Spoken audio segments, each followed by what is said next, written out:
பாப்பி சத்தம் கேட்கல. மியூட் எடுத்து விடு, மியூட் எடுத்து விடு, மியூட் எடுத்து விடுமா, மியூட் எடுத்து விடுப்பா. ஹலோ, கொஞ்சம் பொறு. சரி. அன்பின் பரலோக தகப்பனே, இந்த மாலை வேலைக்காக நன்றியோடு உம்மை துதிக்கிறோம் சுவாமி. நாங்க ஒவ்வொரு நாளும் உடைய சமூகத்துல வந்து காத்திருக்க, ஜெபிக்க, வேதத்தை வாசிக்க, ஆண்டவரே நீர் எங்களுக்கு தந்திருக்கிற இந்த கிருபை சிலாக்கியங்களுக்காக நன்றி செலுத்துகிறோம். தகப்பனே, இது அறியாதபடி எத்தனையோ மக்கள் தங்கள் நேரங்களை எப்படி எப்படியோ செலவழிக்கும் போது, நீர் எங்களுக்கு தந்திருக்கிற இந்த வாழ்நாள்ல ஒவ்வொரு நாளையும் ஆண்டவரை உமக்குள்ளாக நாங்க செலவழிக்கத்தக்கதாக எங்களுக்கு கொடுத்திருக்கிற இந்த கிருபைகளுக்காக நன்றி செலுத்துகிறோம். பயன்படுத்தி கொள்ள உதவி செய்யுங்க சுவாமி. இந்த நாளிலும் கூட நம்முடைய பாதத்தில் அமர்ந்து மரியாதை போல கற்றுக்கொள்ளுகிற ஒரு ஒரு வாய்ப்புக்காக நாங்க ஆண்டவரே வந்து கூடியிருக்கிறோம். எங்கள் ஒவ்வொருவரையும் நீர் ஆசீர்வதிங்க. நாங்க இந்த செலவழிக்கிற நேரம் ஒருபோதும் வீணாய் போகாது என்று சொல்லி நாங்க அறிந்திருக்கிறோம் சுவாமி. அது எங்களுடைய வாழ்க்கையை மேன்மையாக்கும், எங்களுக்கு எங்களுக்கு வளர்ச்சியை கட்டளையிடும், உம்முடைய நாமத்தை மகிமைப்படுத்தும் என்று அறிந்திருக்கிறோம். ஆண்டவரே, அப்படியான காரியங்கள் இந்த நாளிலும் நடைபெற நீர் உதவி செய்யும். யோபுவின் வாழ்க்கையிலிருந்து நாங்க கற்றுக்கொள்ள வேண்டிய உண்மைகளை, சத்தியங்களை கற்றுக்கொள்ள எங்களுக்கு கிருபை தாரும். ஒருவேளை நாங்க அவருடைய வரலாற்றை, அவருடைய வாழ்க்கையை அப்படியா வரலாறு போல படித்தாலும் அநேக எங்களுக்கு பாடங்களை சொல்லி தருகிறீர். அதற்காக நன்றியோடு உம்மை துதிக்கிறோம். அப்படியாக அதையெல்லாம் கரெக்டா வடித்து எடுத்து நலமானதை எடுத்துக்கொள்ளுகிற அந்த கிருபையை எங்க ஒவ்வொருவருக்கும் தாரும் சுவாமி. நாங்களும் அதை அப்படியே அபியாசிக்கிற கிருபையையும் எங்களுக்கு நீத்தார். எல்லாவற்றுக்கும் நோக்கம் உண்டு, எல்லாவற்றுக்கும் கணக்கும் கொடுக்க வேண்டும். உணர்ந்து கொள்ள கிருபத்தாரும். வர தடையா இருக்கிற மக்களை ஆண்டவரே நீர் எப்படியாவது தடைகளை மாற்றி சீக்கிரமாய் வந்து சேர உதவி செய்யும். இந்த பைபிள் ஸ்டடி இந்த 1 மணி நேரத்துக்கு அதிக வாஞ்சையும் விருப்பமும் ஏற்பட உண்மை நோக்கி நாங்கள் செபிக்கிறோம் சுவாமி. ஆசையோடு வந்து உங்களுடைய வசனங்களை கவனிக்கிறதுக்கு அந்த கிருபையை நிறுத்தார். கடமையாகவோ அல்லது ஏனோ ஐயோ பைபிள் ஸ்டடி இருக்கு அப்படின்னு வராம உற்சாகத்தோடு சுவாமி ஆசையோடு வர்றதுக்கு ஒவ்வொருவரையும் நீர் அப்படி பலப்படுத்தும்படியாக உண்மை நோக்கி நாங்கள் செபிக்கிறோம். தாழ்த்தி ஒப்பு கொடுக்கிறோம் சுவாமி. பொறுப்பேற்றுக் கொள்ளும், வழி நடத்தும். நேசிக்கிற இயேசு கிறிஸ்து மூலமாய் வேண்டிக் கொள்கிறோம் பிதாவே. ஆமேன், ஆமேன். So good evening. நம்ம இன்றைக்கு எந்த அதிகாரம் வாசிக்க போறோம் சொல்லுங்க? 12ஆம் அதிகாரத்துக்குள்ள போறோம். 12ஆம் அதிகாரம். Very good. சோ நம்ம ஆரம்பிக்கும் போது நமக்கு நல்லா தெரியும், போன அதிகாரத்துல எல்லாம் சோப்பாருன்னு சொல்லி யோபுவினுடைய 3வது சிநேகிதன் யோபுவோடு கூட பேசினார் என்று அறிந்திருக்கிறோம். இந்த சோப்பார் மற்றவர்களை காட்டிலும் கொஞ்சம் கடினமானவர் என்பதையும் பார்த்தோம். டைரக்டா அவர் வட்டுக்கு நல்லா யோபுவை குற்றம் சாட்டி கொண்டே வந்தார் என்று சொல்லி பார்த்தோம். இப்போ யோபு அவருக்கு பதிலாக பேசுறார். அவர் பேசுறத பாத்தீங்கன்னா 2ஆம் வசனத்துல, ஆம் நீங்களே ஞானமுள்ள ஜனங்கள், உங்களுடைய உங்களுடனே ஞானம் சாகும் அப்படின்னு அவர் சொல்றாரு. ஆமா, நீ சொல்ற மாதிரி நீங்க எல்லாம் ரொம்ப புத்திசாலிங்க தான். ஆனா உங்க புத்திசாலித்தனம் உங்களோட கூட போயிரும். உங்களை மாதிரி எனக்கும் புத்தி இருக்கு. உங்களை காட்டிலும் நான் எந்த விதத்துல தாழ்ந்தவன் அல்ல. நீங்க சொல்றதெல்லாம் அறியாதது யாராவது இருக்காங்களா? நல்லவனுக்கு நல்லது நடக்கும், கெட்டவனுக்கு கர்த்தர் தண்டிப்பாருங்கிறது எல்லாருக்கும் தெரிஞ்சது தானே அப்படின்னு சொல்லி அவர் யோபு அவரோட ஃபர்ஸ்ட் பேசுறாரு. அடுத்து அவர் என்ன சொல்றாருன்னா, எனக்கும் இந்த இடத்துல முக்கியமா சொல்ல வேண்டியது, நீ என்கிட்ட ஏதோ எனக்கு புத்தியே இல்லாத மாதிரி பேசுற, ஆனா எனக்கும் கொஞ்சம் புத்தி இருக்கு. 2வது, நீ சொல்ற எல்லா அந்த ஆவிக்குரிய சத்தியங்கள் எனக்கும் தெரியும், எல்லாருக்குமே தெரியும் நீ சொல்ற காரியம். அதனால நீ சொல்லுவதெல்லாம் நானும் ஒத்துக்கிறேன் அப்படின்னு சொல்லி அவர் பேசுறதாக நாம அங்க பாக்குறோம். 4, 5, 6ல என்ன பாக்குறோம்னு சொன்னா, நான் இப்ப அவர் ஒரு ஜெனரல் ஸ்டேட்மெண்ட் சொல்றாரு. சோபார்ட்ட பேசல, பொதுவா பேசிட்டு இருக்காரு. என் சிநேகிதரால் நான் நிந்திக்கப்பட்டு தேவனை நோக்கி பிரார்த்திப்பேன், அவர் எனக்கு மறுத்துறவா அருள்வார். இப்ப நான் இப்ப இருக்கிற சூழ்நிலையில என் 3 சிநேகிதரும் என்னை பிடிச்சி நிந்திச்சாங்க. ஆனா நான் கர்த்தர் இடத்துல பிரார்த்திப்பேன். இது நம்ம கிட்ட இருக்க வேண்டிய ஒரு முக்கியமான குணம். யாராவது நம்ம நிந்தித்தா நம்ம அவங்களுக்கு பதில் செய்யறதுக்கு தான் யோசிப்போம். உடனே அவங்கள எப்படியாவது அதே மாதிரி ஏதாவது ஒண்ணு சொல்லி அவங்களுக்கு ஒரு டிஃபிகல்ட் சுச்சுவேஷனை கொடுத்தாதான் நமக்கு நிம்மதியா இருக்கும். ஆனா அதை விட யோபு என்ன செய்யறாருன்னா, நான் வந்து கர்த்தரிடத்துல பிரார்த்திப்பேன், அவர் எனக்கு மறு உத்தரவு அருளி செய்வார். உத்தமனாகிய நீதிமான் இங்க பரியாசம் பண்ணப்படுகிறான், ஆபத்துக்குள்ளானவன் சுகமாயிருக்கிறவனுடைய நினைவில் இகழ்ச்சி அடைகிறான். நானே கஷ்டப்பட்டுக்கிட்டு இருக்கேன், இதுல இவங்க எல்லாம் என்னை கேலி பண்றாங்க. காலிடறினவர்களுக்கு இது நேரிடும். கள்ளருடைய கூடாரங்களில் செல்வம் உண்டு, தேவனை கோபப்படுத்துகிறவர்களுக்கு சாங்கோம்பாகம் உண்டு. அவர்கள் கையிலே தேவன் கொண்டு வந்து கொடுக்கிறார். இதெல்லாம் நடக்கும், இதெல்லாம் இப்படித்தான் இருக்கும் அப்படின்றத அவர் சொல்றார். ஆனா நான் உத்தமனும் நீதிமானமாய் இருந்தேன். I was blameless, I was just. ஆனா எனக்கு என்ன நடந்துச்சு, இப்படி எல்லாரும் என்ன கேலி பண்ற மாதிரி ஒரு சூழ்நிலையை ஆண்டவர் அனுமதித்திருக்கிறார். இந்த மாதிரி ஒரு சூழ்நிலை வந்தாலும் நாம இத வந்து யாரை நோக்கி பார்க்கணும்? நம்முடைய ஆண்டவரை நோக்கி பார்க்கணும். இயேசு கிறிஸ்துவுக்கு இதே சூழ்நிலை ஏற்பட்டது. நமக்கு ஏற்படுகிற கஷ்டங்கள், சோதனைகள், இந்த இகழ்ச்சியான சூழ்நிலைகள் எல்லாம் இயேசு கிறிஸ்துவுக்கு நேரிட்டு இருக்கு. அதனால அவருக்கு நம்மை போல எல்லாவற்றையும் அவர் அனுமதித்ததுனால அவருக்கு நல்லா புரிந்து கொள்ள முடியும். ஏசாயா 53 அதிகாரத்துல நம்ம அதை பற்றி நல்லா வாசிக்கிறோம். மத்தேயு, ஒரு நிமிஷம், கார் இப்ப வரும், கார் வரும்னு சொல்லிடலாம். காசு ரெடியா எடுத்து மத்தேயு 27:29, மத்தேயு 27:41, மார்க் 15:27-31 நம்ம 3 கூட்டத்தார் அவரை இகழ்ந்து நிந்திக்கிறத பாக்குறோம். 27-29 சோல்ஜர்ஸ், 27-41 இவங்க பிரதான ஆசாரியர்கள், மார்க் 15:27-31 வழியில போறவங்க வர்றவங்க எல்லாருமே அவரை இகழ்ந்ததாக நாம் பார்க்கிறோம். இப்படி இகழ்ச்சிக்கும் நிந்தனைக்கும் ஆண்டவராகிய இயேசு கிறிஸ்து காரணம் என்னாமல் நமக்காக அவர் அதை அனுபவித்தார். அதனால அவர் நம்முடைய இந்த சூழ்நிலைகளை எல்லாம் நல்லா புரிந்து கொள்வார். இது நமக்கு நேரிடுவதும் ஆச்சரியமான ஒரு காரியமே கிடையாது என்பதுதான் யோபு சொல்றார். யோபு காலத்துக்கு இயேசு கிறிஸ்து காலத்துக்கும் அவ்வளவு நாட்கள் இருந்தாலும் யோபு கர்த்தரைக்கிட்ட அந்த காரியத்தை எதிர்பார்க்கிறாரு. இன்னைக்கு நமக்கு இந்த வசனம் எல்லாம் தெரியும், ஆனா யோபுக்கு அன்னைக்கு அந்த வசனம் எல்லாம் தெரியாது. ஆனா கர்த்தர் மேல அவர் நம்பிக்கையா இருந்தார். எப்படியாவது கர்த்தர் என்னை புரிந்து கொள்வார் அப்படிங்கிறது அவர் மிகவும் நம்பிக்கையா இருந்தார். அதனால அவர் வந்து என்ன சொல்றாருன்னா, ஒருவேளை நான் இதுவரைக்கும் பிடித்து கொண்டிருந்த பிரமாணங்களை நான் கைவிட்டாலும் கூட ஆண்டவரை நான் ஒருபோதும் கைவிட முடியாது, கைவிட மாட்டேன் அப்படின்னு அவர் சொல்றார். பிரமாணங்களை நான் ஒருவேளை கைவிட்டுறலாம், ஆனா ஆண்டவரை நான் கைவிட மாட்டேன் அப்படின்னு அவர் சொல்றதாக நாம பார்க்கிறோம். யோபுடைய அந்த விசுவாசத்தை நாமும் கற்றுக்கொள்ள வேண்டும். எந்த சூழ்நிலையிலுமே இயேசு கிறிஸ்துவை போல யோபுவும் கர்த்தரை அவர் வந்து குறையே சொல்லல. கர்த்தர் வந்து செய்ய முடியாது, கர்த்தர் வந்து எனக்கு வந்து விடுவிக்க மாட்டாருன்னு அவர் ஒருபோதும் நினைக்கல. எப்பொழுதுமே கர்த்தரால் செய்ய முடியும் என்பதை அவர் உணர்ந்திருந்தார். இப்போ 7, 8, 9, 10 பாத்தீங்கன்னா, இல்ல 6வது வசனத்துல அந்த வார்த்தை என்னது? சாங்கோபங்குண்டு. அவருடைய ராத், காட்ஸ் ராத், கோபம், கோபம்தான். சரி, பனிஷ்மெண்ட், கடும் கோபம் இல்லைங்க ஆண்டி? பனிஷ்மெண்ட், அவருடைய கடும் கோபம், பனிஷ்மெண்ட், தண்டனை. அது இப்போதும் நீ மிருகங்களை கேட்டுப்பார், அவைகள் உனக்கு போதிக்கும், ஆகாயத்து பறவைகளை கேள், அவைகள் உனக்கு அறிவிக்கும். யோபுடைய ஒரு யூனிக் கேரக்டர் நான் முதல்ல இருந்தே சொல்லிட்டு வரேன். அவர் இயற்கையிலிருந்து பாடங்களை, அவருடைய படைப்புகளிலிருந்து பாடங்களை கற்றுக்கொள்வார். நாமும் கூட இதற்கு மிகவும் அழைக்கப்படுகிறோம்.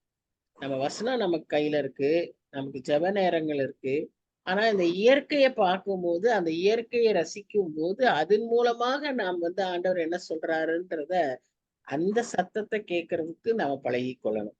அதுல என்ன கர்த்தர் நமக்கு வச்சிருக்கிறாரு, அதுல என்ன நமக்கு சொல்றாரு, சூரியன் பிரகாசிக்குது, அதுல நமக்கு என்ன தெரியுது, எல்லாவற்றையும் நாம கற்றுக்கொள்ள அழைக்கப்படுகிறோம். அல்லது பூமியை விசாரித்து கேள். நீ எதோ மிருகம் பறவையெல்லாம் பார்த்தாலும் மத்தல்ல, பூமியை விசாரித்து கேள், அது உனக்கு உபதேசிக்கும். சமுத்திரத்தின் மச்சங்களை கேள், அவைகள் உனக்கு விவரிக்கும். கர்த்தருடைய கரம் இதை செய்ததென்று இவைகள் எல்லாவற்றினாலும் அறியாதவன் யார்? பாருங்க, நாங்க இப்போ நான் ஒரு வாரம் இருந்தேன் இல்லையா, அப்போ அங்க ஒரு இடத்துக்கு போனோம்.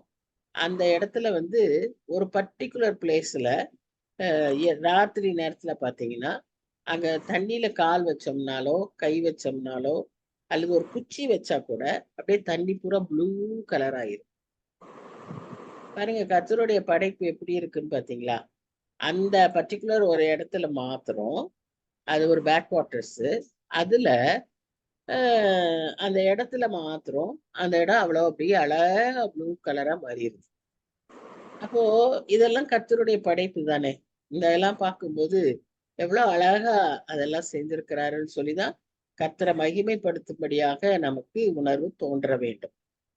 ஏதோ ஆச்சரியமா பார்த்துட்டு அவ்வளவுதான் அப்படின்ட்டு இல்லாம நாம என்ன செய்யணும், மனசுக்குள்ள கர்த்தரை மகிமைப்படுத்தணும். ஆண்டவரே உடைய கையின் கிரியைகள் எவ்வளவு அருமையானவைகள் அப்படின்னு சொல்லி. இப்படி நம்ம ஒவ்வொருவருக்கும் நிறைய வாய்ப்புகள் இருக்கு. நம்ம எத்தனையோ காரியங்களை பார்க்கணும். ஒரு சில நேரமே அப்படியே படுத்து வானத்துல பாத்தீங்கன்னா அப்படியே வானம் முழுவதும் நட்சத்திரமா தெரியும். அது ஒரு அழகு. ஒரு சில நேரங்கள பாத்தீங்கன்னா வானம் முழுவதும் ஒண்ணுமே தெரியாம மூடி இருக்கும். அது ஒரு அழகு. இப்படி ஒவ்வொன்றையும் நாம வந்து ரசிக்க பழகணும். ரசனையோடு நின்று விடக்கூடாது. அதை கர்த்தருக்கு மகிமையாய் நாம் அதை மாற்றிக்கொள்ள பழக வேண்டும். அப்ப கர்த்தர் அதன் மூலமா நம்மோடு பேசுவார். அப்பதான் அவர் நமக்கு சொல்லித் தருவார்.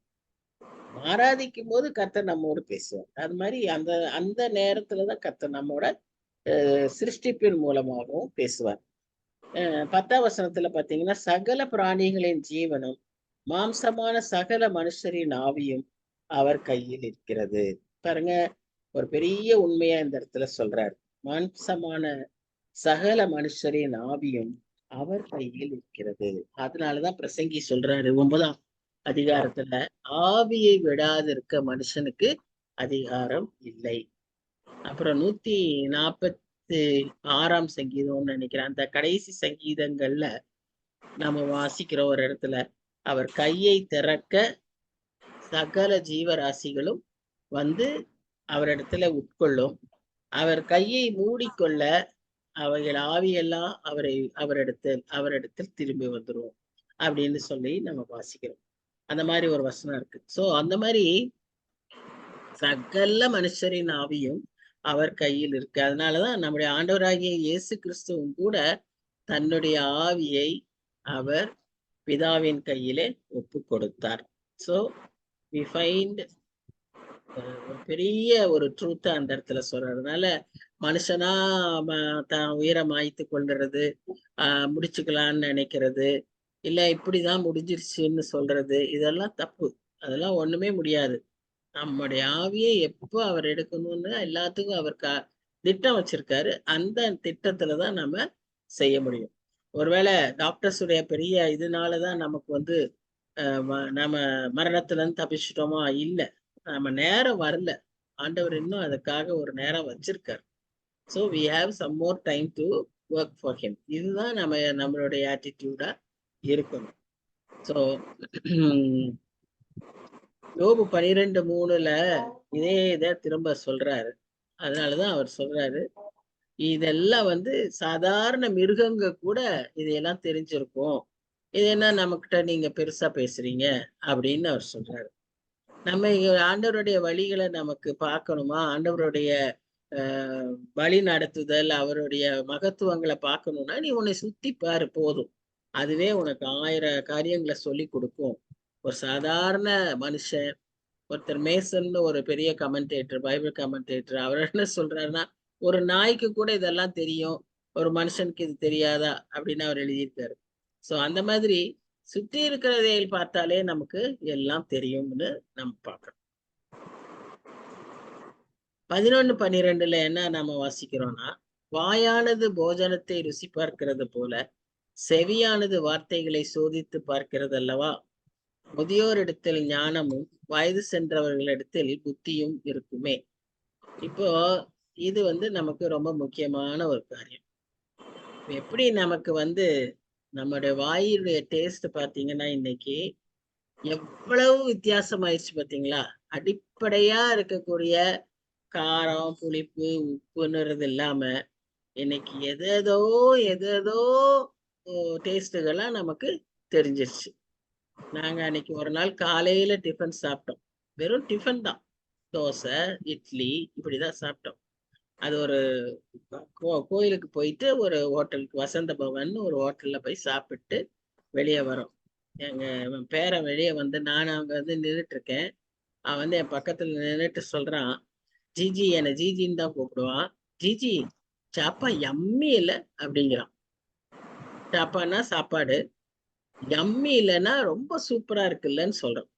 பாருங்க, அத்தனோண்டு பையன் சாப்பிட்டு வந்துட்டு, நாம சாப்பிட்ட இட்லி தோசை தான், அதை அந்த இடத்துல உண்மையாவே நல்லா இருந்துச்சு. ரொம்ப ரொம்ப ரொம்ப டேஸ்ட் எல்லாம் ரொம்ப சூப்பரா இருந்தது. அது வெளியே அது சொல்லுது சாப்பாடுலாம் யம்மி இல்லைன்னு. அப்போ நம்மளுடைய சுவை எவ்வளவு வாயுடைய சுவை மாறி இருக்குன்னு பாருங்க. உங்களுக்கு நமக்கு நல்லாவே தெரியும்.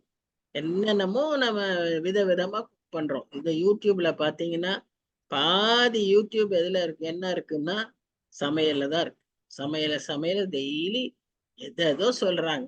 அது சாதாரண தேங்காய் சட்னியே வேற மாதிரி செய்ய சொல்றாங்க, தண்ணி சட்னிங்கிறாங்க, கெட்டி சட்னிங்கிறாங்க. இப்படி பல இதை போட்டு வாய்க்கு இன்னைக்கு ரொம்ப இன்ட்ரெஸ்ட். அந்த மாதிரி நம்ம கேக்குறத நாம என்ன பண்றோம், ருசியானதா பண்ணிக்கிறோமா, சோதிச்சு பாக்குறோமா, அதுதான் நம்ம இப்ப கேட்கிறோம். எதையெல்லாம் நம்ம ரொம்ப கேட்கிறோம், நம்ம எதற்காக அதிக நேரம் செலவழிக்கிறோம் யோசிக்கணும். டேஸ்டுக்கு இவ்வளவு இம்பார்ட்டன்ஸ் தரோம், அது மாதிரி கர்த்தருடைய காரியங்களுக்கு நம்ம இம்பார்ட்டன்ஸ் தரோமா? ஒரு காலையில எழுந்து என்ன சத்தத்தை முதல்ல கேட்கிறோம், நமக்கு எது பிடிக்குது காலையில கேட்கறதுக்கு, நமக்கு அதிகாலையில் எழுந்த உடனே என்ன கேட்கணும்னு நம்ம தோணுது அப்படிங்கிறத நம்ம கொஞ்சம் யோசிச்சு பார்க்கணும். அடுத்தது இது இப்ப எனக்கு இருக்க வாலிபர்களுக்கு ஒரு பாடம். ஏன்னா வயசாயிட்டாலே வாலிபர்கள் என்ன நினைக்கிறாங்கன்னா, உங்களுக்கெல்லாம் இதெல்லாம் புரியாதுமா, இதெல்லாம் புரியாது, இது இந்த காலத்து பிள்ளைகளுடைய திங்கிங், இது உங்களுக்கு வரவே வராது அப்படின்னு அவங்களே சொல்லிடுறாங்க. ஆனா யோபு சொல்றாரு, முதியோரிடத்தில் ஞானம் இருக்குமா, வயது சென்றவர்களிடத்தில் புத்தி இருக்குமா. அந்த புத்திங்கிறது அனுபவம் எக்ஸ்பீரியன்ஸ். இப்ப நம்ம எக்ஸ்பீரியன்ஸ்ல நம்ம நிறைய சொல்ல முடியும், இது இப்படி இருக்காது, இது இப்படி ஆயிடும், நீங்க இதனால இது கொஞ்சம் கேர்ஃபுல்லா இருங்க அப்படின்னு நம்ம எக்ஸ்பீரியன்ஸ்ல சொல்ல முடியும். அடுத்து முதியோர் இடத்துல ஞானம் இருக்கும். நம்ம பேசுறது அப்படி ஞானமானதா பேசணும். இன்னைக்கு ஒருத்தர் பேசிட்டு இருந்தாரு. அவர் என்ன சொன்னாருன்னா, நம்முடைய சிந்தைன்னு சொல்லும்போது எண்ணங்கள், தாட்ஸ், அது வளர்ச்சி உள்ளதா இருக்கணுமா. எவ்ரிடே அது எப்படி இருக்கணும்னா ஒரு growth இருக்கணும். நம்ம சின்ன பிள்ளைங்க மாதிரியே இன்னும் யோசிக்க கூடாது. நம்ம அப்படி சின்ன பிள்ளை மாதிரி யோசிச்சுட்டே இருந்தோம்னா நம்மளால என்ன செய்ய முடியாது, வளர முடியாது. ஸோ யோசனையிலேயே நம்ம என்ன செய்யணும், ஒரு வளர்ச்சி இருக்கணும். திங்கிங் கெப்பாசிட்டி, தாட் லெவல்ல நமக்கு வளர்ச்சி, மெச்சூரிட்டி இருக்கணும். அப்பதான் அந்த விஸ்டம் கிடைக்கும்னு சொல்லி நம்ம பார்த்தோம். ஸோ இப்போ இதுல என்ன நம்ம கண்டுபிடிக்கிறோம்னு சொன்னா, இதெல்லாம் உண்மை. ஆனா நம்ம வாயில சாப்பிடுற சாப்பாட்டுக்கு முக்கியம் கொடுக்கற போல நம்ம கேட்கிற காரியங்களை, அது மனுஷர்தான் இருந்தாலும் சரி, அது கர்த்தருடைய காரியமா இருந்தாலும் சரி, அதை எவ்வளவு தூரம் அதை பிரித்து நலமானதை சோதித்து எடுத்துக்கொள்கிறோம் என்பது முக்கியமான ஒரு காரியம். அதனால வசனம் சொல்றது, எல்லாவற்றையும் சோதித்து நலமானதை பிடித்துக்கொள். கொலோசியர்ல வாசிக்கணும். நிறைய இருக்கு நமக்கு, நிறைய காரியங்கள் தாக்கும். ஆனா அதுல எல்லாவற்றிலிருந்து நீ நலமானதை எடுத்துக்கொள்ளணும்.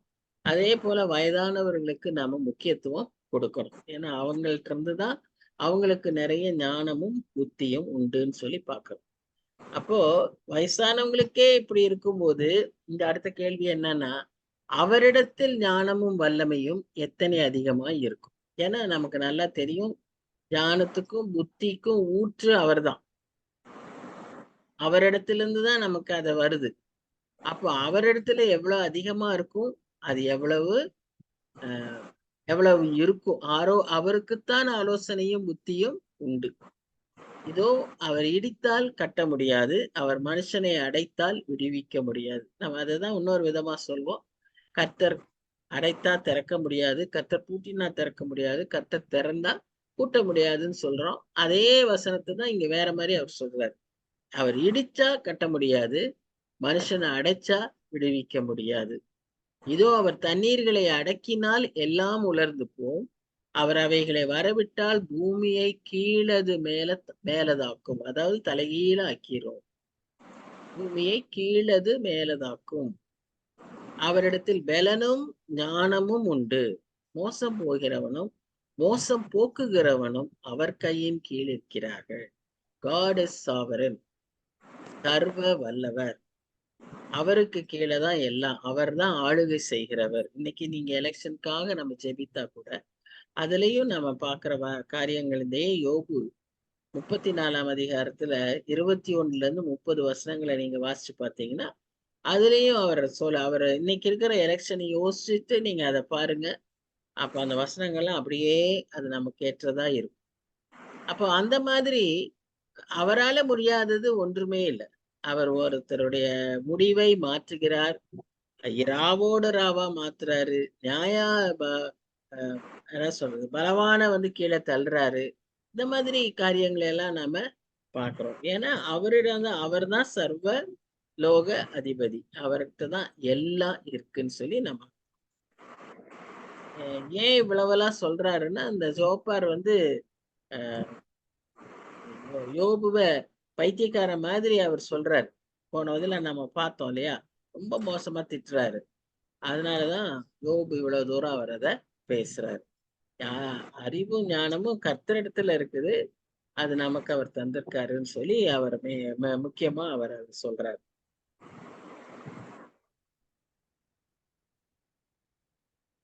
பதினேழுல இருந்து 21 வசனங்களை நீங்க பார்க்கும்போது அங்கேயும் அவர் என்ன சொல்றாருன்னா, அவர் நியாயாதிபதிகளை மதிமயக்குகிறார். இன்னைக்கு அது நடக்கணும். இன்னைக்கு இந்த மாதிரி காரியங்கள் நடக்கணும். ஏன்னு சொன்னா இன்னைக்கு இருக்கிற ஜட்ஜஸ் எல்லாம் சென்ட்ரல் கவர்மெண்ட் கையில இருக்கு. அவர் சொல்ற நியாயத்தை தான் செய்ய முடியுது. இது பாருங்க, அமலாக்கத்துறை, இந்த சிபிஐ எல்லாமே அவங்க கையில இருக்கு. சும்மான கேஸே இல்லாத பொய்யான காரியங்களை கொண்டு போய் வச்சு மந்திரிகளை உள்ள தள்ளுறது, இந்த மாதிரி காரியங்களை எல்லாம் அவங்க செஞ்சுக்கிட்டு இருக்காங்க. இப்ப அவங்க எல்லாம் அவங்க கையில இருக்காங்க. சோ நம்ம சினாடே அவங்க கையில தான் இருக்கு. சர்ச் எடுத்தீங்கன்னா சர்ச் அதை விட பயங்கரமா இருக்கு. சினாடு கலைக்கப்பட்டு இப்ப வந்து 2 ஜட்ஜஸ் தான் அவங்க இனிமே வந்து சிஎஸ்ஐ தான் பார்க்க போறாங்க. இந்த சினாடுன்னு சொல்றது யார குடிக்குது? சர்ச்சு தானே, சபை தானே. சபையே இந்த நிலைமையில இருந்தா அப்புறம் நாடு இப்படி இல்லாம என்ன பண்ணும்? அப்புறம் நாட்டுக்கு நம்ம ஜெபிக்கிறதுல என்ன அர்த்தம்? இவங்க இப்படி செய்யறாங்கன்னு சொன்னா அதுக்கு காரணமே ஏன் நம்ம இவ்வளவு ஜெபித்தும் கர்த்தர் இதுல இவ்வளவு மாற்றம் கொண்டு வரலன்னா, அவரை அறிந்த ஜனங்கள் இப்படி இருக்கும்போது அவர் எப்படி கொண்டு வருவார்? அப்படி அதனாலதான் அவரால் கொண்டு வர முடியல. அதனாலதான் அவர் செய்ய மாட்டேங்கிறார். இதான் ரீசன். ஆனா நாம ஜெபிக்க வேண்டியது நம்முடைய கடமை. நம்முடைய வாழ்க்கையில நமக்கு கணக்கா அவர் கேட்பார், நீ இதுக்காக ஜெபித்தாயா கேட்பார். அதனால நம்ம செய்ய வேண்டியதை நம்ம செய்யணும்.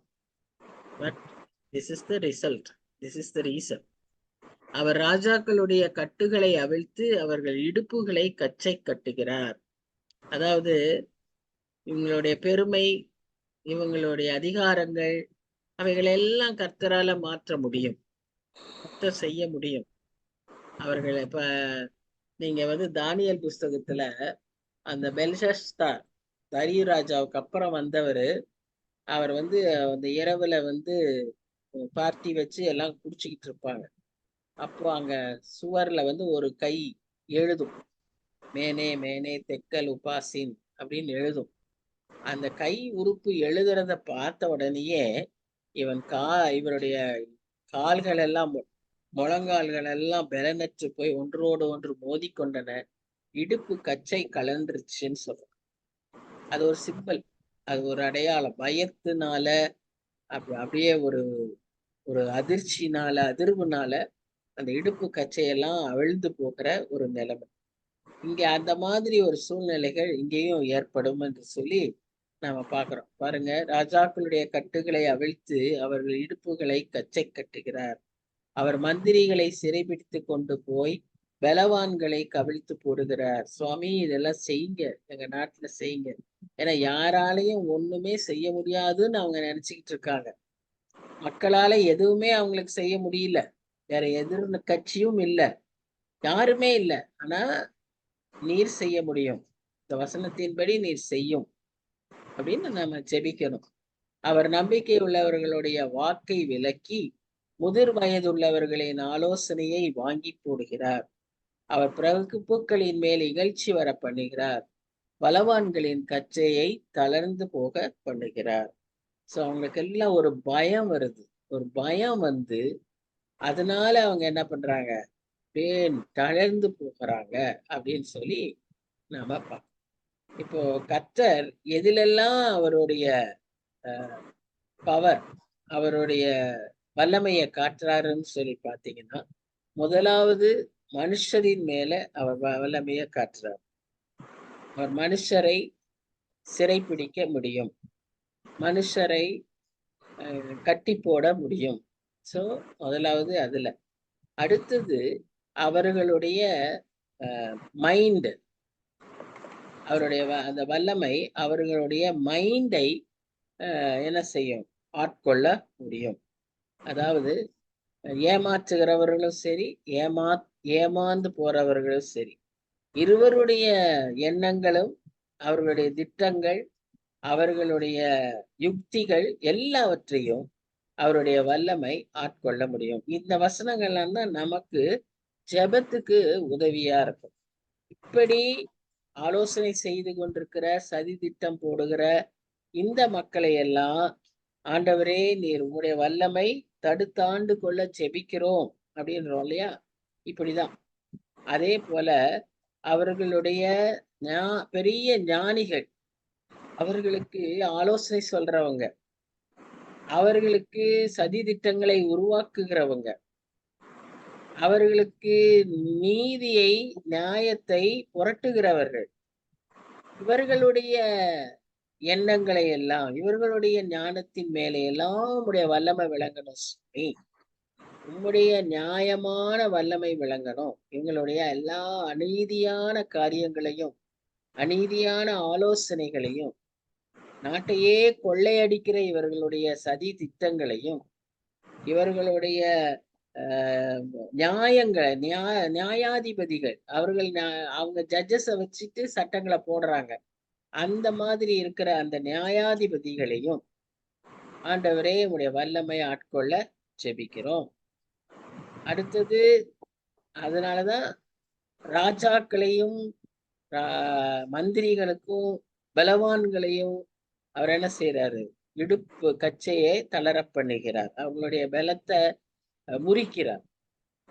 அந்த காரியத்தை வைத்து நாம ஜெபிக்கணும். கடைசியா அவர் என்னன்னு செய்யறாரு, நல்லா பேசக்கூடியவர்கள், திறமையா பேசுறாங்க. இன்னைக்கு பாத்தீங்கன்னா கோயம்புத்தூர்ல அண்ணாமலை நிக்கிறாரு, அம்மா, அக்கா, அண்ணா அப்படின்னு பேசி, இரக்கமா பேசி, தாழ்மையா பேசி, எல்லாம் பொய்யா பேசுறாரு. ஆனா எல்லாம் பொய், பேசுறதெல்லாம் பொய். ஆனா அப்படி ரொம்ப அன்பா பேசுறாரு. இதுல மயங்கிடுவாங்க மக்கள். அந்த மாதிரி இருக்கிறவர்களுடைய பேச்சு எல்லாம் அவருடைய வல்லமை மயக்காதபடி, அது அந்த மாதிரியான அவங்க என்ன நோக்கத்தோட செய்யறாங்களோ அந்த நோக்கம் நிறைவேறாதபடி கர்த்தர் காத்துக்கொள்ளணும்னு நாம ஜெபிக்கிறோம். சோ கர்த்தருடைய வல்லமை இவைகளின் மேலெல்லாம் இருக்கு. அந்த 3-4 வசனங்கள்ல நம்ம பாக்குறோம். அது நிமித்தமா அவங்களுடைய கார்மெண்ட்ஸ் எல்லாம் லூஸ் ஆயிடுது. ஸோ அவங்களால வேற காரியங்களை செய்ய முடியல. அந்த 21ஆம் வசனம், 17ஆம் வசனம், 18ஆம் வசனம் அதெல்லாம் நம்ம பார்க்கிறோம் 12ஆம் அதிகாரத்துல. ஸோ இந்த காரியத்தை நாம ஜெபமாய் மாற்றிக்கொள்ள முடியும். சரி, 22, 23, 24, 25 கடைசி பகுதியில நம்ம என்ன வாசிக்கிறோம்னா, அவர் அந்தகாரத்தில் இருக்கிற ஆழங்களை வெளியரங்கமாக்கி மறைவா செய்துகிட்டு இருந்த பல கரப்ஷன்ஸ், லஞ்சல், ஊழல்கள், லாவண்யங்கள் எல்லாம் வெளியே வந்து கொண்டிருக்கிறது. இன்னும் வெளியரங்கமாக்கி மரண இருளை வெளிச்சத்தில் கொண்டு வருகிறார்.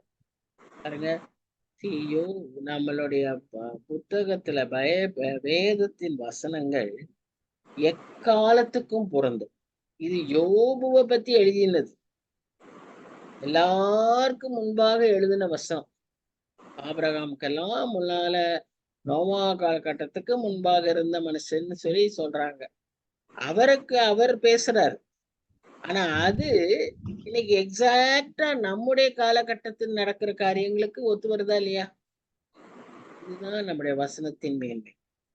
இதுதான் அவருடைய பிள்ளைகளுக்கு அவர் கொடுத்திருக்கிற பெரிய ஸ்லாக்கியம்.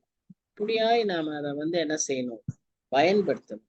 அவர் ஜாதிகளை பெருகவும் அழியவும் பண்ணுகிறார். அவர் ஜாதிகளை பரவவும் குறுகவும் பண்ணுகிறார். இதை நாம புரிஞ்சுக்கணும். நாம கர்த்தர் ஏன் இப்படி செய்யறாருன்னா நோக்கம் இருக்கு. அவரால் இப்படி செய்ய முடியும். இதுதான் யோபு சொல்றாரு. ஒரு சிலரை அவர் பெருக செய்யறாரு, ஒரு சிலரை அவர் குறுக செய்யறாரு. எல்லாத்துக்கும் அவர் திட்டம் வச்சிருக்காரு. அவர் பூமியில் உள்ள ஜனத்தினுடைய அதிபதிகளின் நெஞ்சை அகற்றி போட்டு அவர்களை வழியில்லாத அந்தரத்திலே அலைய பண்ணுகிறார். அந்த அதிபதிகளுடைய காரியங்கள் இவ்வளவு பயங்கரமா இருக்கிறதுனால அவங்களை என்ன செய்யறாரு? திரிய பண்றாரு, அலைய பண்ணுகிறார். அவர்கள் வெளிச்சமற்ற இருளிலே தடவி திரிகிறார்கள். வெறித்தவர்களை போல அவர்களை தடுமாறி திரிய பண்ணுகிறார். இதெல்லாம் கர்த்தரால செய்ய முடியும், கர்த்தர் செய்வார்னு யோபு நம்புறாரு, நீங்களும் நானும் நம்புறோம். ஆனா இதெல்லாம் ஏன் நடக்க மாட்டேங்குதுன்னா, இப்ப நீங்க சொன்ன காரியம். அவருடைய பிள்ளைகள், அவர் நாமத்தை தரித்த ஜனங்கள் தங்களை தாழ்த்தாம, பொல்லாத வழிகளை விட்டு விலகாம, அவர் முகத்தை தேடாம, தாங்களே எல்லாம் செய்ய முடியும்னு தைரியத்தோட நாட்டுல நடக்கிற காரியங்களை குறித்த கரிசனை இல்லாம இருக்கும்போது எப்படி சேமத்தை கட்டளையிடுவார்? அவர் சேமத்தை கையில வச்சிருக்காரு, அதை நம்ம கையில தான் வச்சிருக்காரு. நாம அதை கேட்டு பெற்றுக்கொள்வோமானால் நிச்சயம் அவர் அதை தர ஆயத்தமா இருக்கிறார். ஆனா நம்ம ஆட்கள் எல்லாம் இப்படி செய்யும் போது இந்த காரியங்கள் எல்லாம் வாய்க்காமல் போகும். இதனால கர்த்தருடைய கரம் குறுகவில்லை, கர்த்தருடைய வல்லமை குறுகவில்லை. யோபு புத்தகத்துல வாசிக்கும் போது நமக்கு தோன்ற வேண்டிய எண்ணம் என்னவென்றால், கர்த்தர் அவ்வளவு மகிமை வாய்ந்தவர், அவ்வளவு வல்லமை உள்ளவர், இவ்வளவு காரியங்களை செய்யக்கூடும். ஆனால் ஏன் செய்யாம இருக்கார் என்றால் நம்முடைய குறைபாடு. மன்னியும் ஆண்டவரே, மன்னியும் ஆண்டவரே தான் ஜெபிக்கணும். கிறிஸ்தவர்களுக்குள்ள ஒரு நல்ல ஒரு மன திரும்புதலின் ஆவி வரணும், உணர்வின் ஆவி வரணும் அப்படின்னு ஜெபிக்கணும். பாருங்க, இப்ப நம்ம சொல்றது எவ்வளவு ஒரு கவலைக்குரிய காரியம் அல்லவா? சினாட்ல இருக்கிறவங்க இப்ப ஜட்ஜஸ், அந்த ஜட்ஜஸ் நிச்சயமா கிறிஸ்தவங்களா இருக்க மாட்டாங்க, அவங்க வேற நான் கிறிஸ்டியன்ஸ். அப்போ அவங்களுடைய கைக்கு நாம அடங்கி இருக்க வேண்டிய ஒரு சூழ்நிலை கர்த்தர் அனுமதிக்கிறார். கர்த்தர் தான் அனுமதிக்கிறார். ஏன்னா நம்மளுடைய அவலத்து நிலைமை அப்படி இருக்கு. துணிகரமான பாவங்கள் தெரியும், நல்லா தெரியும். கள்ளம் பண்ணக்கூடாது, அடுத்தவனுடைய பொருளை அபகரிக்க கூடாது, அடுத்தவன் மேல இச்சை பண்ணக்கூடாது, இதெல்லாம் தெரியும். ஆனா துணிகரமா செய்யும் போது கர்த்தருக்கு வேற வழியே இல்லை. உனக்கு எப்படி பாடம் கொடுக்கறது? நீ கண்ணீர் விடுற மாதிரிதான் உன்னை ஒரு நிலைமை கொண்டு வரணும். அப்பதான் நீ புத்தி திரும்புவனா, வேற வழியே இல்லை. கர்த்தர் அதுதான் அவர் செய்யறாரு. இப்ப யோபு நமக்கு சொல்லி கொடுக்கிற காரியம், அப்பேற்பட்ட வல்லமையுள்ள தேவன் நமக்கு உண்டு. அவர் எல்லாவற்றையும் அறிந்து கொள்கிறவர், எல்லாவற்றையும் புரிந்து கொள்கிறவர், எல்லாவற்றையும் நமக்காய் செய்கிறவர்.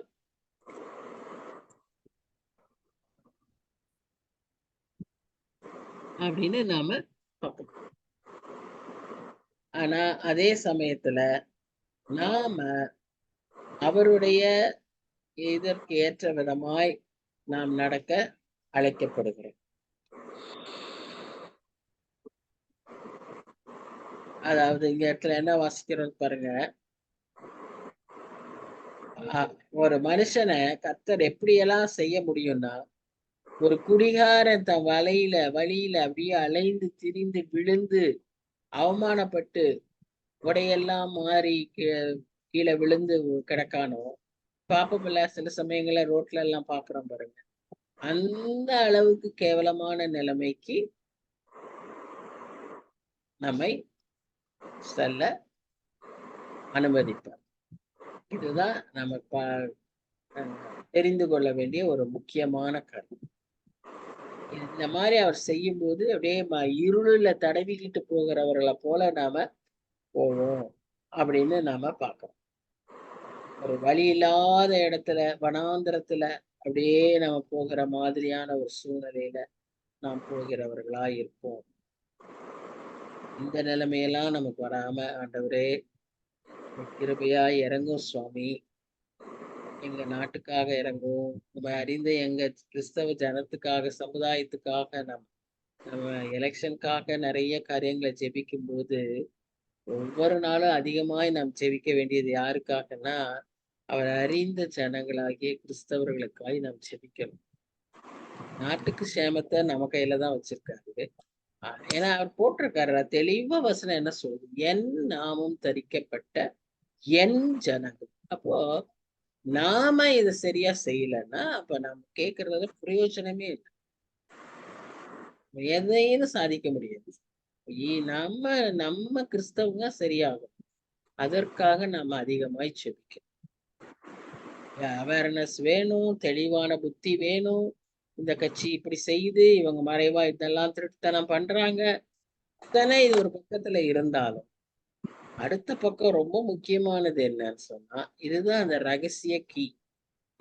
இந்த கீயை நம்ம திறக்காம இங்க என்னதான் நம்ம பண்ணாலும் உள்ள நமக்கு அந்த பொக்கிஷம் கிடைக்காது. அந்த கீயை திருப்புறதுக்கு நாம தான் ஜெபிக்க முடியும். அவங்க எல்லாம் ஜெபிக்க முடியாது, அவங்க எல்லாம் எதுவும் செய்ய முடியாது. அவங்க என்ன செஞ்சாலும் இந்த கீ நம்ம கையில தான் இருக்கு. இது நல்லா இதோடைய முக்கியத்துவத்தை உணர்ந்து நம்ம கிறிஸ்தவ சமுதாயத்துக்காக, கிறிஸ்தவ மக்களுக்காக, நம்முடைய தலைவர்களுக்காக, நம்முடைய ஆயர்களுக்காக நாம ஜெபிக்க அழைக்கப்படும். நான் ஒரு போட்டோ பார்த்தேன், பிஷப் கூட நிக்கிறாரு அண்ணாமலையை வீட்டுக்கு கூப்பிட்டு அவரோட ஆபீஸ்ல அப்படியே எல்லாரும் நின்று போட்டோ எடுத்துக்கிறாங்க. இதெல்லாம் எதற்கு தேவையா, அவசியமா? அவரை மீட் பண்ணுங்க. போட்டோஸ் எல்லாம் ஏன் எடுக்கிறீங்க, அது ஏன் வெளியே போடுறீங்க, இப்ப அதை என்ன செய்தி சொல்றீங்க? அதுதான் அதுல கூட இருக்கிறவர் ஒன்ஸ் மோர் மோடி அப்படின்னு போட்டிருக்கிற ஒரு டிஷர்ட்டை போட்டிருக்காரு. இதெல்லாம் அவசியமா அது? இப்படிப்பட்ட காரியங்களுக்காக தான் நம்ம ஜெபிக்கணும். நம்ம இதுக்கு ரொம்ப ஜெபிக்க அழைக்கப்படும். இந்த தடவை வேற எப்பவும் விட எலெக்ஷனுக்கு அதிகமா எல்லாரும் ஜெபிக்கிறாங்க. அதே சமயத்துல எனக்குள்ள இருக்க ஒரு பாரம் என்னன்னா, நம்ம மக்கள் அது சரியா செய்யலைன்னா நம்ம எவ்வளவு ஜெபித்தாலும் நமக்கு கர்த்தர் நமக்கு அந்த பாடத்தை தந்துதான் ஆகும். நீ அதை அனுபவிச்சுதான் ஆகணும்னு சொல்றாங்க. கண்ணீர் விடும் நாட்கள் வரும்னு, கண்ணீர் விடணும்னு தான் விடுவார். ஏன்னா எல்லாம் இனி அவங்க சொல்றதுக்கு தான், அவனுக்கு கீழே தான், அவங்ககிட்ட தான் வாங்கணும் அப்படின்ற மாதிரிதான் ஆயிடும். தனியா நாம இப்ப ரைட் ராயலா என் உரிமை என்னோட இது அப்படி இப்படின்லாம் நம்ம செய்யறதுலாம் இனி முடியவே முடியாது. அவனுக்கு கீழே நின்று அவன் என்ன சொல்றானோ அவன் போடுற பிச்சை தான் நம்ம சாப்பிடுற மாதிரி ஆகிறது ஒரு நிலைமை வரும். எதிர்காலம். அப்ப இதை மாத்தணும்னா இவ்வளவு அழகா அருமையா ஆண்டவர் செய்வார். இவ்வளவு வல்லமை அவர்கிட்ட இருக்கு. ஆனா அந்த வல்லமையை நாம் மேல பிரயோகிக்கிறது நம் கையில தான் இருக்கு. நம்ம இதை உணர்ந்தவர்களாய் யோபு இன்னைக்கு நமக்கு சொல்லி கொடுத்த இந்த பாடத்தை நம் வாழ்க்கையில நம்முடைய ஜெபங்களில அதை அபியாசித்து நாம் அதை ஆண்டவருக்கு மகிமை கொண்டு வருவோம். ஜெபிங்க.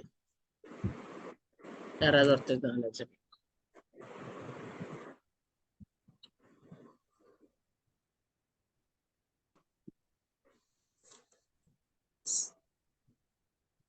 ஜெபிக்கிறியா ஷீலா? நாங்க 2 பேரும் இப்பதான் ஜெபிச்சு முடிச்சோம். ஆண்டி நீ ஜெபிக்கிறியா? சரிங்க ஆண்டி. அது இந்த ஒரு போன் வந்துச்சுங்க ஆண்டி, அதை கட் பண்ணி விட்டா அதுல இருந்து வாய்ஸ் கம்மியா கேக்குது. அதான் பக்கத்துல வச்சிட்டு இருக்கேன். இப்ப நல்லா கேக்குது. இல்ல ஆண்டி, நான் செல்ல எடுத்து பக்கத்துல வச்சுட்டேன். நீங்க சரி. பேசுறது ரொம்ப கம்மியா கேக்குதுங்களா ஆண்டி? நான் அது பண்றேங்க அப்படிதான், ஒரு ஆண்டி. போன் வந்துருச்சுனாலே கெட்டு போயிரும். ஆமா ஆமா. ஆமாங்க ஆண்டி. நான் பண்றேங்க ஆண்டி. ஸ்தோத்திரிக்கிற தகப்பனே, உம்மை நாங்கள் துதிக்கிறோம் துதிக்கிறோம் துதிக்கிறோம். சேனைகளின் தேவனாகிய கர்த்தர், நீர் பெரியவர், நீர் பரிசுத்தர், நீர் சர்வ வல்லமையுள்ளவர் தகப்பனே. உம்மை நாங்கள் ஸ்தோத்திரிக்கிறோம் துதிக்கிறோம் துதிக்கிறோம் துதிக்கிறோம். துதிகளின் மத்தியிலே வாசம் செய்கிற கர்த்தர் நீங்கல்லவோ ராஜா. அப்பா ஸ்தோத்திரிக்கிறோம். எத்தனை வார்த்தைகள் சொல்லுவது, எத்தனை தகப்பனை காரியங்களை உங்க சமூகத்துல நாங்க சொல்வது. இயேசு சுவாமி, எங்களுடைய நாவுல வரக்கூடிய வார்த்தைகள் அதெல்லாம் ராஜா எம்மாத்திரம் சுவாமி.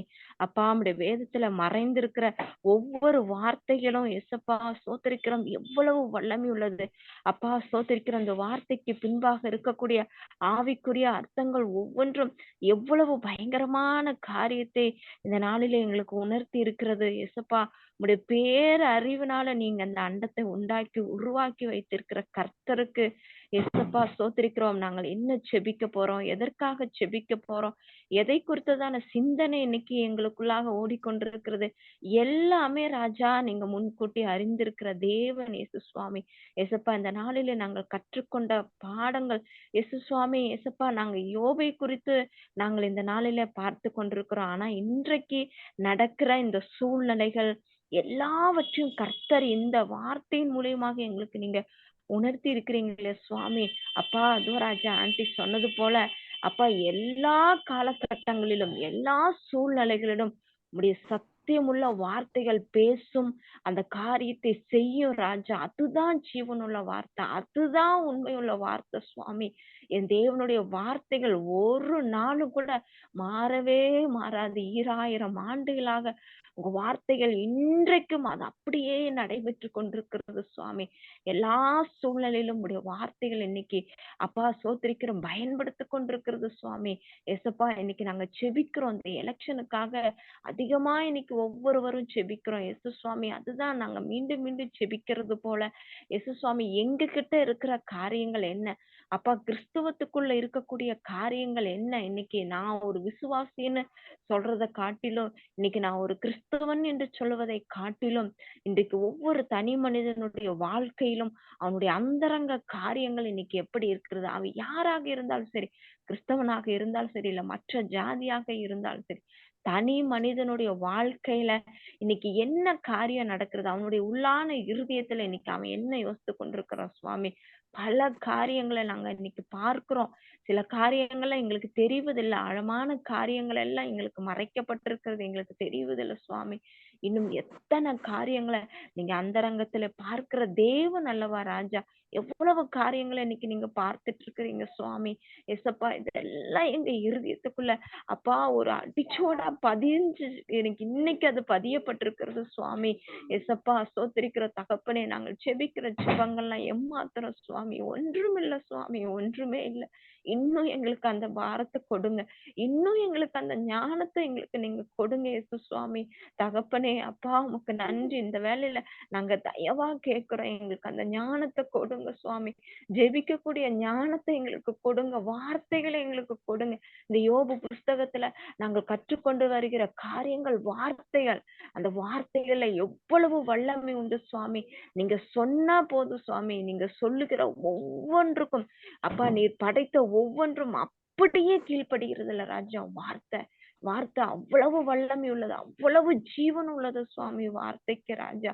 அப்பா, அந்த வார்த்தைகளை இந்த நாளில நாங்க ஞானமா கற்றுக்கணும், தெளிந்த புத்தி உள்ளவர்களாக இந்த நாளில நாங்க வார்த்தைகளை கற்றுக்கொள்ளணும் சுவாமி. அந்த வார்த்தைக்கு அவ்வளவு வல்லமை உண்டு சுவாமி. அப்பா உமக்கு நன்றி. நாங்க நீதிமான்கள் கிடையாது. நாங்க பரிசுத்தவான்கள் அல்ல சுவாமி. ஆனாலும் உம்முடைய அனாதி தீர்மானத்தின்படி எங்களை இந்த நாளில ஒரு கருவியாக நீங்க எங்களிடத்தை வைத்திருக்கிறீங்களா சுவாமி.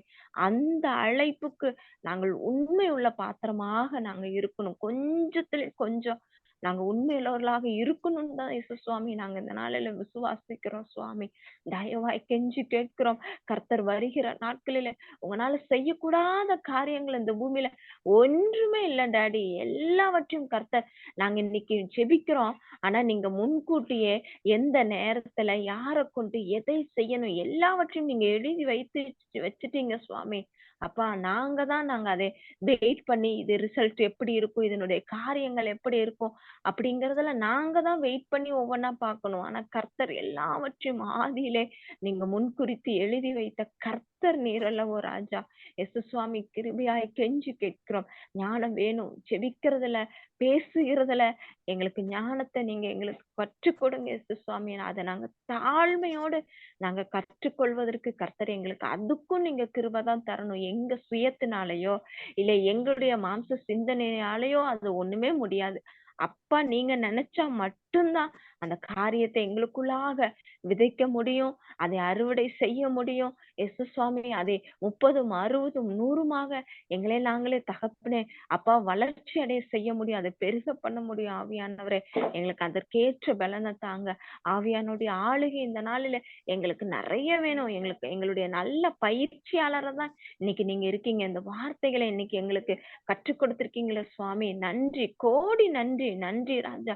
புதை பொருட்கள் ஒவ்வொன்றும் எத்தனை அதிசயம், எவ்வளவு அற்புதம்.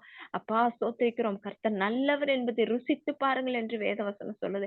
உங்க வார்த்தையில எவ்வளவு இனிமை, உங்க வார்த்தையில எவ்வளவு வல்லமை. எஸ் சுவாமி அது எங்களுக்குள்ள நாங்க ஆழமா எங்களுக்குள்ள எழுக்கும் பொழுது இந்த வார்த்தைகள் ஒவ்வொன்றும் எங்க நரம்புகளில, எங்களுடைய தசைகளில, எங்களுடைய எலும்புகளில, நரம்பு நாடிகளில் எல்லாம் அது பரவி பாயணுமாய் நாங்கள் கெஞ்சி கேட்கிறோம் சுவாமி. இதை விட இந்த பூமியில என்ன உண்டு இயேசு சுவாமி. நாங்கெல்லாம் ஒன்றுமில்ல ராஜா தகப்பனே, ஒன்றுமில்ல. அத்தனை வார்த்தைகள், வார்த்தை ஜீவன் உள்ளது, பலன் உள்ளது. வார்த்தையில எவ்வளவு வல்லமை உள்ளது ராஜா. அந்த வார்த்தை இன்னைக்கு நாங்க சுதந்திரித்துக் கொண்டிருக்கிறோம். எங்களுக்குரியது அந்த சுதந்திரம். நாங்க இன்னைக்கு பெற்றிருக்கிறோம். நாங்க தைரியமா சொல்லுவோம். அப்பாவோட வார்த்தைகளை நாங்க தைரியமா சொல்லுவோம். அதை நாங்க இன்னைக்கு பரிபூர்ணமா நாங்க கேட்டது 1 மணி நேரம் தான். ஆனா அந்த ஜீவனுள்ள வார்த்தைகள் எங்க இருதய பலகையில இன்னைக்கு புதிதாக நீங்க எழுதி வைத்திருக்கிறீங்க. நன்றி டாடி, நன்றி டாடி, கோடி நன்றி சுவாமி. அப்பா உமக்கு நன்றி செலுத்துகிறோம். வருகிற நாட்களில இந்த வார்த்தைகளை தகப்பனே இனி கேட்கும் பொழுது இந்த வார்த்தைகள் இப்படிப்பட்ட ஜீவனோட வருமா என்பது தெரியாது. இன்னைக்கு எத்தனை பேர் இதை மிஸ் பண்ணிருக்காங்க. சில சூழ்நிலைகள் அது எங்களுக்கு தெரியாது சுவாமி. வருகிற நாட்களில எல்லாரும் சுவாமி இதுல கலந்து கொண்டு அப்பா இதை பிரயோஜனப்படுத்திக் கொள்ளணும். நாட்கள் அப்படிப்பட்ட நாட்களுக்கு நேராக தான் நாங்க கடந்து போயிட்டு இருக்கிறோம் என்பதை மறந்து விடக்கூடாது சுவாமி. எங்களுடைய வாழ்க்கை இனி புதிதாகணும். எங்களுடைய வாழ்க்கை இனி ஒவ்வொரு நாளும் கர்த்தருடைய ஆவியினால புதிதாக்கப்படணும் சுவாமி. அதற்கு இந்த ஜீவனுள்ள வார்த்தையெல்லாம் எங்களுக்கு தெரிஞ்சா மட்டும்தான் எங்கள் வாழ்க்கையில நாங்கள் புதிதாய் எங்களை நாங்களே மாற்றிக்கொள்ள முடியும் சுவாமி. ஆகையினால வருகிறவர்கள் இனி தடையில்லாம ஜீவனுள்ள வார்த்தைகளை கேட்டு பயன்படுத்தி ஆவிக்குரிய வாழ்க்கையில இன்னும் பலப்படுறதுக்கு கர்த்தர் நீங்க உதவி செய்யணும். ஏன்னா இனி வருகிற நாட்கள்லாம் நாங்க யுத்தத்துக்கு தான் நாங்க ரெடியாக போறோம். இன்னும் அமைதியா இருப்பதற்கோ இனி கர்த்தர் பார்த்து கொள்வார் அப்படிங்கறதுக்காக எல்லாம் இல்ல சுவாமி. எங்களை நீங்க பழக்குவிக்கிற தேவன் இயேசப்பா. எல்லா சூழ்நிலையிலும் நாங்க அவனுக்கு எதிர்த்து நிற்கணும். அந்த பலன் எங்களுக்கு ஆவிக்குரிய பலன் எங்க வாழ்க்கையில வேணும். இந்த சரீரத்தோட எங்கனால எதையுமே பண்ண முடியாது. ஆவிக்குரிய பலன் எங்களுக்குள் வேணும்னா இந்த வார்த்தைகள் எல்லாம் எங்க இருதயத்துல இருந்தா மட்டும்தான் நாங்க எல்லா காரியத்திலும் நாங்க எதிர்த்து போராட முடியும் சுவாமி. உமக்கு நாங்க நன்றி செலுத்துகிறோம். ஒவ்வொருவரையும் காத்து கொள்ளுங்க. இந்த நாளில் ஆன்டி மூலியமாக எவ்வளவு அழகாய் நீர் எங்களோடு கூட பேசுனீங்க. நன்றி சுவாமி. எங்க இருதயம் எல்லாம் அவ்வளவு மகிழ்வா இருக்கிறது சுவாமி. இந்த வார்த்தை இன்னைக்கு நைட்டு நாங்க தூங்கும் பொழுது கூட இந்த வார்த்தை எங்க இருதயத்துல பேசிட்டே இருக்கும் சுவாமி. அதுல எந்த ஒரு மாற்று கருத்துமே இல்ல. எங்க சிந்தனையில இந்த வார்த்தையெல்லாம் பேசிட்டே இருக்கும். இனி நாங்க ஜெபிக்கும் பொழுதும் இந்த வார்த்தை எங்க நினைவுக்கு வந்துட்டே இருக்கும். இதற்காக நானும் ஆன்ட்டியும் ஜெபிக்கும் பொழுதெல்லாம் இனி இந்த வார்த்தை எங்க இருதயத்துல வந்துட்டே இருக்கும். இந்த வார்த்தையெல்லாம் சொல்லி நாங்க ஜெபிக்க ஆரம்பிச்சோம். நீங்க கிரியை செய்வீங்க. இந்த வார்த்தையில அவ்வளவு வல்லமை இருக்குதுன்னு நாங்க இந்த நாளில பரிபூர்ணமா விசுவாசிக்கிறதுக்கு கர்த்தர் உதவி செஞ்சீங்களே. நன்றி. ஆன்ட்டி மூலியமா கேட்ட உதவி செஞ்சீங்களே. உமக்கு நன்றி, நன்றி, கோடி நன்றி சுவாமி. ஆன்ட்டி இம்மட்டுமாய் பலப்படுத்தி இன்னைக்கு ஒரு புதிய காரியத்தை கற்றுக்கொள்ளும்படியாக, அவங்க மூலியமாக நாங்க கற்றுக்கொள்ளும்படியாக நீங்க இந்த நாளில அவங்களை பலப்படுத்தி கொண்டு வந்து நிலைநிறுத்தினீங்களப்பா. கோடி நன்றி, நன்றி, நன்றி டாடி, நன்றி டாடி, தேங்க்யூ டாடி, நன்றி டாடி. எங்களை ஒரு விஷயம் கூட தாழ்த்தி ஒப்பு கொடுக்கிறோம். கர்த்தர் பெரிய காரியங்களை செய்கிறீங்க. அதற்காக நன்றி, நன்றி, நன்றி, நன்றி ஏசப்பா. எல்லாவற்றையும் உடைய கரத்துல ஒப்பு கொடுக்கிறோம். நீங்க பொறுப்படுத்திக் கொள்ளுங்க, ஆசீர்வதிங்கப்பா. நேசிக்கிற இயேசு கிறிஸ்து மூலமாய் ஜெபிக்கிறோம் எங்கள் ஜீவன் நிறைந்த எங்கள் அன்பின் நல்ல தகப்பனே. ஆமென், ஆமென். ஆமென், ஆமென். ஆமென், ஆமென். என் என் ஆத்துமாவே ஆத்துமாவே கர்த்தரை கர்த்தரை ஸ்தோத்திரி. ஸ்தோத்திரி, என் என் முழுவதுமே அவருடைய அவருடைய பரிசுத்த பரிசுத்த நாமத்தை நாமத்தை ஸ்தோத்திரி. ஸ்தோத்திரி. என் என் என் ஆத்துமாவே ஆத்துமாவே கர்த்தரை கர்த்தரை ஸ்தோத்திரி. ஸ்தோத்திரி. அவர் கர்த்தர் செய்த செய்த சகல சகல உபகாரங்களையும் மறவாதே. ஆமென், ஆமென். ஆமென், ஆமென். Praise the Lord, aunty. Praise the Lord, ma. Thank you very much for a Thank you, wonderful aunty. prayer. மீனிங்ஃபுல்லா இருந்துச்சு. Thank you, மற்றவங்களை aunty. எல்லாம் கொஞ்சம் ஞாபகப்படுத்துங்க தயவு செய்து. காலையில போஸ்ட் சரிங்க. பண்ண பத்தாது, ஞாபகப்படுத்தணும்னு நினைக்கிறேன். படுத்தினேன் சரிங்க. படுத்தினேன் எஸ்தருக்கு ஃபோன் பண்ணேன். பிரேமா ஞாயிற்றுக்கிழமை அவங்களுக்கும் சொல்லிட்டாங்க ஆண்டி. அந்த பாப்பாக்கு இன்னைக்கு கிளாஸ் ஏதோ இருக்குன்னு சொல்லிட்டு அவங்களுக்கு கொஞ்சம் வர முடியலன்னாங்க. எஸ்தருக்கு இன்னைக்கு மத்தியானம் தான் சொன்னேன். எஸ்தருக்கு சொன்னேன் நான், பாப்பா கிளாஸ் இருக்கு ஞாபகமா வந்துருங்கன்னு. அப்புறம் விஜிலாக்கு மறுபடியும் கிளாஸ் ஆரம்பிச்சிருச்சான், டியூஷன். விஜயா தெரியல அவங்க ஏன் வரலன்னு. நான் சொன்னேன், இனிமே காலையிலே நீ நியூஸ் இது போடும்போது அடுத்தது வரிசையா எல்லாருக்கும் போன் பண்ணிடு ஒரு தடவை. போன் பண்ணாலும் இப்படி பண்றாங்க. பண்ண வேண்டியது பண்ணிடுவோம், நாம பண்ண வேண்டியது பண்ணிடுவோம். அப்புறம் அவங்க வர்றது வராதுக்கு அவங்க கணக்கு கொடுத்துக்கணும். நாம பண்றத நம்ம பண்ணிடலாம். இன்னொரு படி, இன்னொரு மைல், எக்ஸ்ட்ரா மைல் போயிருவோம். போஸ்ட போட்டாலே வரணும், வரல சரி வராங்க இல்லையோ, நம்ம இன்னொரு போன் பண்ணி கேட்டுருவோம், அவ்வளவுதான். அதுக்கப்புறம் அவங்க சரியா? சரி, பை பாய். ஆன்ட்டி ஆன்ட்டி பழைய ஏற்பாட்டுல வந்து ஃபர்ஸ்ட் எழுதின புக்கே யோபு தானுங்களா ஆன்ட்டி? புதிய ஏற்பாட்டுல வந்து யாக்கோப்பு தான் முத எழுதுனாங்க. ஆமா ஆமா கரெக்ட். இன்னைக்கு சொன்னாங்க, சொன்னீங்கல்ல, ஒரு இன்ஸ்டன்ஸ் சொன்னேன். சரி சரி சரிம்மா, பாப்போம். தேங்க்யூ. தேங்க்யூ. பாய்.